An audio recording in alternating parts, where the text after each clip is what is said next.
नारियल का फल एक ऐसा फल है जो भारतीय घरों में साल के 12 महीने मिलता है, क्योंकि इसे आहार के रूप में उपयोग में लाया जाता है और धार्मिक, आध्यात्मिक कार्य और अनेकों शुभ अवसर और त्योहारों में भी। आज हम जानेंगे नारियल के अलग अलग रूपों को कैसे आप स्वास्थ्य के दृष्टिकोण से सही तरीके से उपयोग कर सकते हैं। नारियल के अलग अलग रूप मतलब कि टेंडर कोकोनट, कोकोनट वाटर, सूखा नारियल या फिर कोकोनट मिल्क है। तो सामान्य रूप से नारियल फल के लिए आयुर्वेद में कहा गया है कि नारियल का फल शरीर में शीतलता लाता है। ये बस्ती शोधक है, यानी कि यूरिन के द्वारा शरीर से टॉक्सिन्स को बाहर निकालेगा। रीनल सिस्टम को डिटॉक्सिफाई करता है। तो जिन्हें किडनी से संबंधित कोई समस्या है उनके लिए नारियल का सेवन करना बहुत हेल्दी है। ये शरीर में ब्रह्मगण का कार्य करता है, यानी कि हमारी धातुओं को पोषित करता है, कमजोरी दूर करता है। शरीर में कहीं भी अगर जलन है तो उसे कम करेगा, विशेष रूप से यूटीआई यानी कि यूरिनरी ट्रैक्ट इन्फेक्शंस में। वात और पित्त दोष को ये संतुलित करता है, ब्लीडिंग डिसऑर्डर्स को दूर करता है, ब्लड को डिटॉक्सिफाई करता है।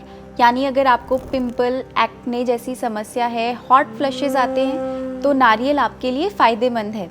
पर ये देर से पचता है और विष्टंभक होता है, यानी कि कॉन्स्टिपेशन करता है। ये तो थे नारियल के ताज़ा फल के गुण। पर बहुत से घरों में नारियल के पुराने फल भी मिल जाते हैं जो बहुत लंबे समय से रखे हुए हैं, लगभग 2-3 सालों से। तो इस नारियल के गुणों में परिवर्तन हो जाता है। आयुर्वेद में हमें इसका वर्णन भी मिलता है। पुराना नारियल का फल पचने में भारी होता है, पित्त दोष को बढ़ाता है, जलन कर सकता है और मल को रोकता है, यानी कि कॉन्स्टिपेशन की समस्या उत्पन्न करेगा। तो पेट में जिन्हें जलन रहती है, इनडाइजेशन रहता है, उन्हें पुराने नारियल का बिल्कुल भी उपयोग नहीं करना है। और जहाँ ताज़ा नारियल शरीर में ठंडक दे रहा था, पुराना नारियल पित्त दोष की वृद्धि करता है। इसलिए हमेशा कोशिश करें कि आप ताज़ा नारियल ही प्रयोग में लाएं।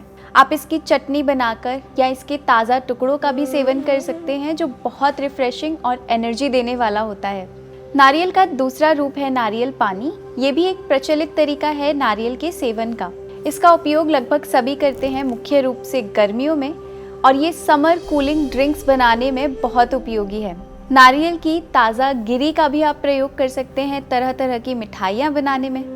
ये शरीर में गर्मी को कम करता है। बहुत से मिनरल्स नारियल पानी में मिलते हैं और टॉक्सिन्स को यूरिन के थ्रू बाहर निकालते हैं। नारियल पानी के बारे में कहा गया है कि नारियल का पानी शरीर में शीतलता तो लाता ही है, ये कार्डियक टॉनिक भी है, यानी कि आपकी कार्डियक हेल्थ के लिए अच्छा है, आपके पाचन को अच्छा करता है, डाइजेशन बढ़ाता है और शुक्रजनक है, यानी कि शुक्र धातु को बढ़ाएगा और फर्टिलिटी के लिए भी ये अच्छा है। पित्त दोष को संतुलित करता है और बहुत ज़्यादा प्यास लगने की समस्या को कम करता है।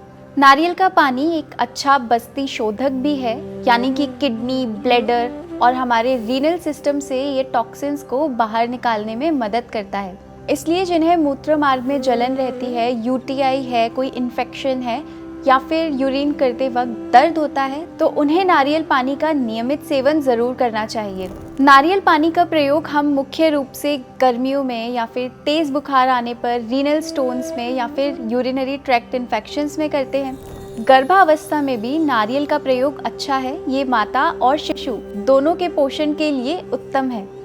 बस कुछ सावधानियां इसके उपयोग के समय हमें रखनी है, जैसे कि रात में नारियल का पानी नहीं पीना है। बहुत से लोग रात में नारियल पानी पीते हैं और ये शीतल और दुर्जर है, तो आपके डाइजेशन को स्लो कर सकता है। आपको खांसी जुकाम की समस्या हो सकती है। एक बार में आपको बहुत सारा नारियल पानी नहीं पीना है। इसकी अपेक्षाकृत आप थोड़ा थोड़ा करके, सिप करके हर कुछ समय के अंतराल पर इसे पी सकते हैं, क्योंकि अधिक मात्रा में द्रव यानी कि लिक्विड्स का लेना अग्नि को कम करता है। इसके अलावा नारियल का एक और रूप प्रचलित है, ये है कोकोनट मिल्क। जिन्हें ताज़ा और शुद्ध दूध उपलब्ध नहीं होता, वो लोग कोकोनट मिल्क का प्रयोग कर सकते हैं। पर ध्यान में रखिए कि कोकोनट मिल्क के नाम में मिल्क तो है, लेकिन इसके गुण और प्रभाव नारियल के जैसे हैं, दूध के जैसे नहीं हैं। लेकिन इनमें कुछ समानताएं हैं, जैसे ये दोनों ही मधुर रस युक्त हैं, दोनों ही थकान दूर करेंगे, वजन बढ़ाने में, शरीर में एनर्जी लाने में, शरीर की स्ट्रेंथ बढ़ाने में मदद करेंगे। पर ये दूध का पूर्ण रूप से एक विकल्प नहीं है। नारियल से संबंधित ये छोटी छोटी जानकारियाँ सभी के साथ साझा कीजिए और इसी प्रकार के सात्विक आहार की जानकारी के लिए सात्विक जीवन के साथ जुड़े रहिए।